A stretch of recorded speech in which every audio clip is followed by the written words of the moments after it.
بۆیە فرعون دەیگوت قالوا أجئتنا لتلفتنا عما وجدنا عليه آباءنا ئەی موسا ئەتۆ هاتووی بۆ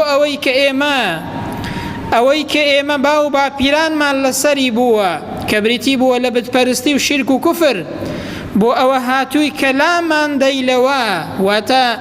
لەوەی کە باو باپیرانمان پەرستویانە ئەتۆ وازمان پێلەوە بێنی بۆ ئەوە هاتووی ئەی موسا وتكون لكم الكبرياء في الأرض وهروها بو أوهاتوي كدا الصلاة ودزبيني خود بقورة بقري لسر زوي بو أوي كتوش أو دا صلاتي كإيما همانا لمن بستيني هاتا مشاكن بريزان ميجو بو خوي دوباره دكاتوا هميشه كساني ظالم مستمكار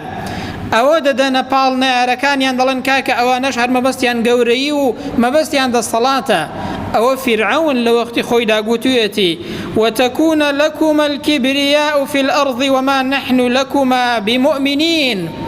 بە موسا و هاڕوونی گوتووە ئێوە بۆ ئەوە هاتوون کە دەسەڵات پەیداکەن لەسەر زەوی بە تەعبیری ئەوڕۆ ئێوەش بۆ ئەوە هاتوون کە بێنە سەر کورسی دەسەڵات بەڵێ پێغەمبەر موسا و هەموو پێغەمبەرێک گوتویانە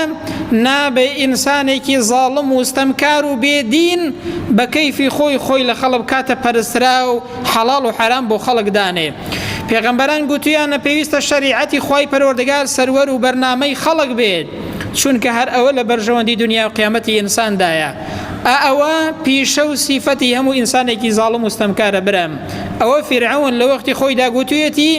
بەڵام لە هەر سەردەمێکدا زاڵم و ستەمکاران ئەوە دووبارە دەکەنەوە